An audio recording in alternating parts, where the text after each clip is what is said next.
America के राष्ट्रपति Donald Trump के एक फैसले से पूरी दुनिया में उथल पुथल मची हुई है। जी हां, डोनाल्ड ट्रंप का जो फैसला है, ये फैसला कई मुल्कों के लिए कुछ ऐसा बन गया है कि जो आंख में चुभता नजर आ रहा है।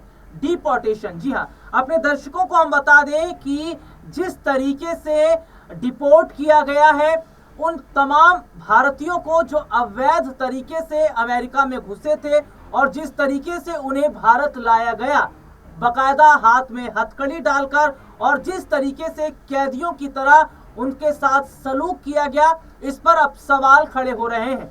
क्या इतनी बड़ी गलती इन भारतीयों ने की थी? और सवाल यह भी खड़ा होता है कि सरकार मूक दर्शक बनी क्यों है? संसद में तमाम विपक्षी पार्टी के सांसदों ने भी हाथ में हथकड़ी लगाकर इसका विरोध किया है और सरकार से सवाल भी पूछा है। और ये सवाल इसलिए भी बन रहा है क्योंकि अमेरिका का जो सैन्य जहाज है, जी हां, वो जब उतरता है भारत की सरजमी पर, उसके बाद देखने को मिलता है कि भारत उस पर आपत्ति नहीं जताता, बल्कि भारत उस खबर को क्या करता है, छुपाने की कोशिश करता है। और ऐसे में मोदी सरकार जो है इस पर लीपापोती करने का काम करती है। तो आखिरकार क्या बड़ी वजह है कि इन तमाम भारतीयों को, जी हां, कुछ भारतीयों को जो जिक्र हम कर रहे हैं उनमें से कुछ पंजाब के हैं, कुछ गुजरात के हैं, कुछ महाराष्ट्र के हैं, यानी कि देश के अलग अलग राज्यों से ये लोग आते हैं। लेकिन जिस तरीके से इन्हें अमेरिका से भारत लेकर आया गया है उस पर विपक्ष सवाल खड़ा कर रहा और इसे अपना अपमान भी बता रहा है। एक रिपोर्ट देखिए।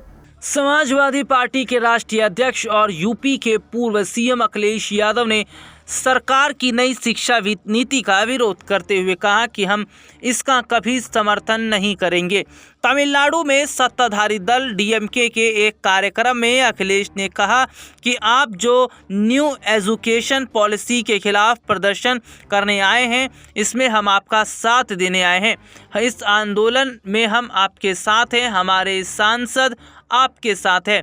उन्होंने कहा, मैं नई शिक्षा नीति के खिलाफ डीएमके और उसके छात्र विंग के विरोध का समर्थन करता हूं। राज्य की शक्तियों को नहीं छीना जाना चाहिए। सपा चीफ ने कहा कि मैं डीएमके और छात्र संगठन द्वारा नई शिक्षा नीति के विरोध का समर्थन करता हूं। राज्य के अधिकारों को नहीं छीना जाना चाहिए। उन्होंने इस दौरान अटल बिहारी वाजपेयी जी का जिक्र भी किया।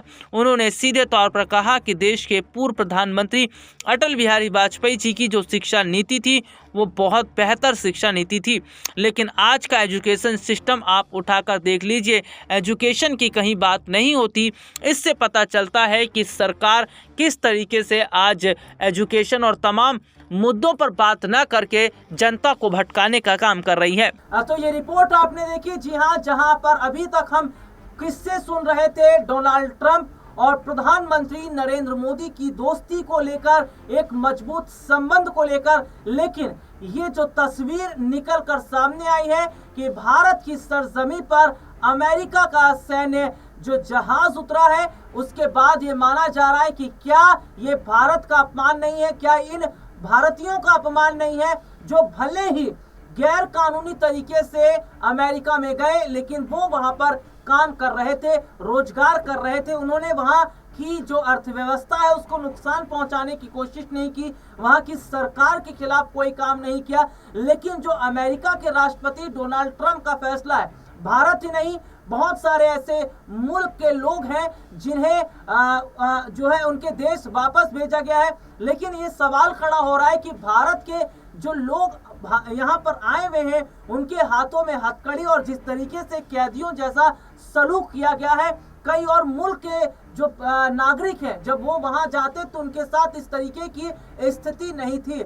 और भारत जहां इतनी बड़ी बड़ी बातें करता है और तमाम अपनी अगर बात करें तो वो अर्थव्यवस्था को लेकर और इसके साथ ही साथ एक मजबूत मुल्क के तौर पर बात करता है, लेकिन अब कहीं ना कहीं इसमें सरकार की पोल खुलती नजर आ रही है और सरकार इस पर अब जवाब नहीं दे पा रही है।